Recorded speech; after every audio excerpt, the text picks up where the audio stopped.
So you got your cool product design and you're about to release it and you want to take the steps to protect it and keep people from ripping it off.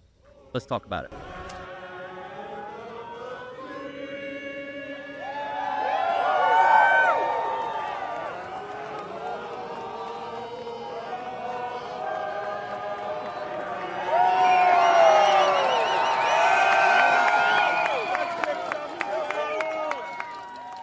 What's up, guys? So a question I get a lot, and something that I faced in my journey when I was coming up with the first products of mine was, how do you protect it?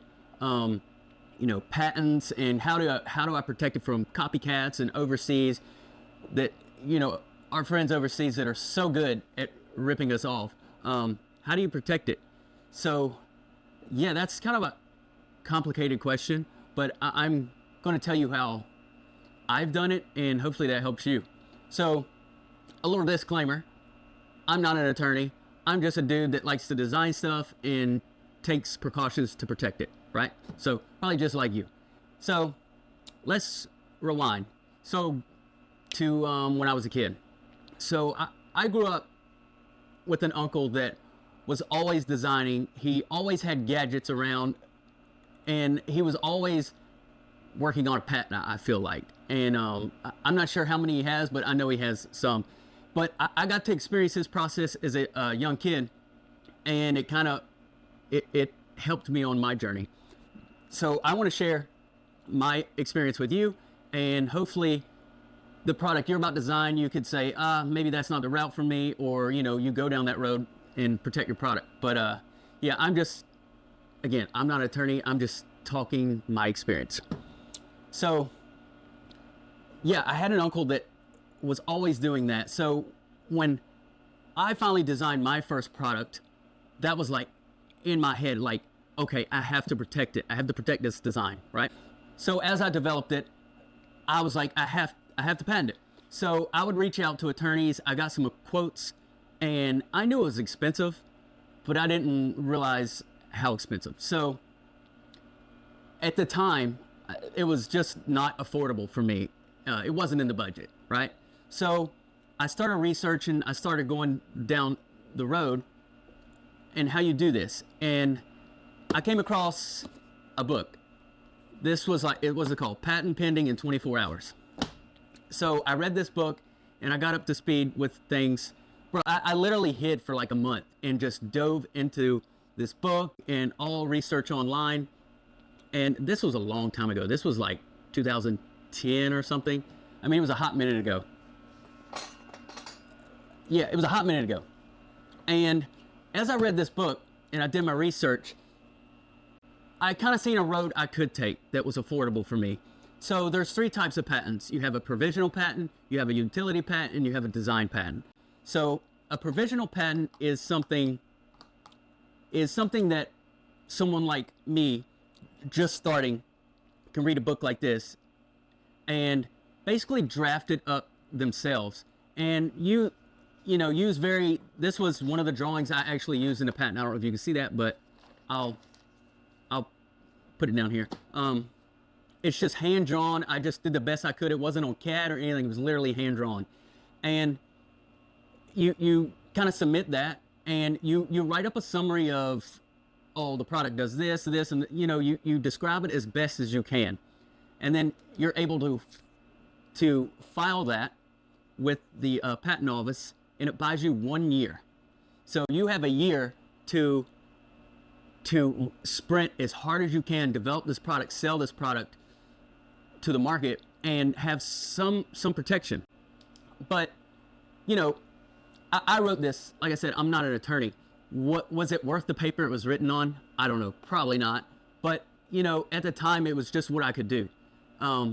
So I did all that. I wrote all the descriptions and the drawings.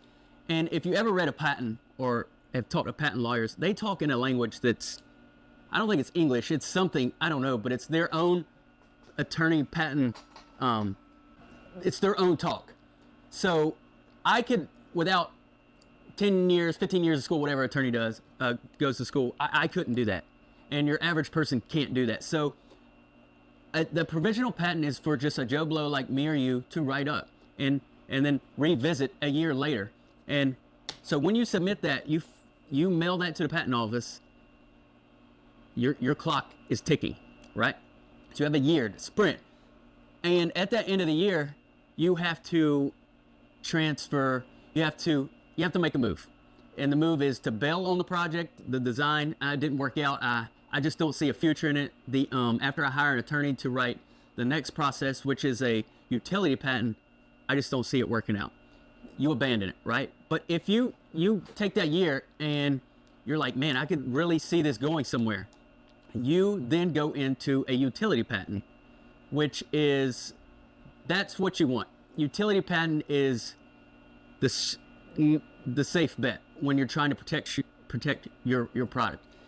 A utility patent is more like the functionality of it, the how it mechanically works, and all the little details in that aspect. And and if you could get that going, that's money. Yeah, so your goal is a utility patent, right? That gives you the most protection. The next kind of patent is a design patent. It's more the visual aspects of the product. And I kind of drew this up. I'm not an artist, but let's say you come up with this design, and I hope you can see that. And you get a design patent on that. It's approved. It's patented, right? And then your competitor comes out with this. Oh, well, it's almost the same, but it's not. It's almost the same. So a design patent is pretty easy to work around, but it's a deterrent from people copying you. It's not a utility patent, but hey, it's better than nothing, right? And a provisional patent, let's say you got the dough and you just want to go to attorney. You don't want to be a nerd like I was and do all that, which I wish I didn't have to do that, but hey, it taught me so much. So I'm pretty grateful to the experience. But you want to say, hey, I want to hand this off to an attorney. He can use the provisional patent and roll it right into a utility patent. So he can basically write up the utility patent and just file for a provisional. And at the end of that year, you can say, hey, it's not worth it. Let's go for it. And all the work's done. It's just a different filing for it, right? So that's pretty cool. You get to save some money in that way and you get to try it. So actually, for my first patent, I'm pretty sure one that actually went through, that's the route I took. We did a provisional, and I was like, I'm going to go as hard as I can for a year and see if I can cover some ground and if it's worth the extra dough to go for the utility. And utilities are not cheap. It's just, they're not cheap. It varies from, how much detail has to be explained, how many moving parts, and how many drawings you need to explain it. It's just varies. But a great thing about a design patent on simple stuff, it's affordable, and it's a good route to go sometimes. So, and when I come up with a product and I kind of think about it, like, is this a long-term project that's truly unique to the world, or is this just something that I should make it and go as hard as I can, selling what I can until someone else rips it off and the market's flooded with them? It's just, what is it to you? Like, is this product going to make you a couple $1,000, or is this product going to make you a couple $100 million? That's kind of how I see it, and that's how I make the decision. And the patent process it's not a sure thing at all. So you'll file for a utility patent, and these things take I think my first one took like 4 years, and they don't just, someone doesn't just see it and like, oh, approved. No, that's not how it works. So it will go there and they'll be like, no, and they'll find all these things that they'll pick apart, and then your attorney has to argue the case, and and then he'll resubmit it. It might go through, or it might get kicked back. And every time that happens, more fees, more this, more that. So that's something you should factor in on your decision. But yeah, just think long term. What's the goal with that product is how I would make a decision, and is it truly unique? Yeah.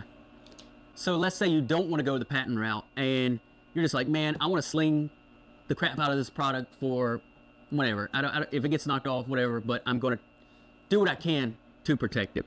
So one thing I say, first of all, is find a vendor, a manufacturer in the States, someone you could trust and someone that can sign like some non-disclosure or something. Once you show them the design, you know, they're not going to rip it off. So, and why I say do it here in America, because if you go overseas with it, they are going to make it for you, and then they're also going to go out the back door to whoever else wants it.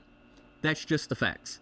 And you see that with so many things, man. So, you know, going overseas is like playing with a snake. You know it's going to bite you, you just don't know when. So I would avoid that altogether. If you're worried with people stealing it overseas, I kind of see it like this. Go as hard as fast as you can and fly under the radar, you know?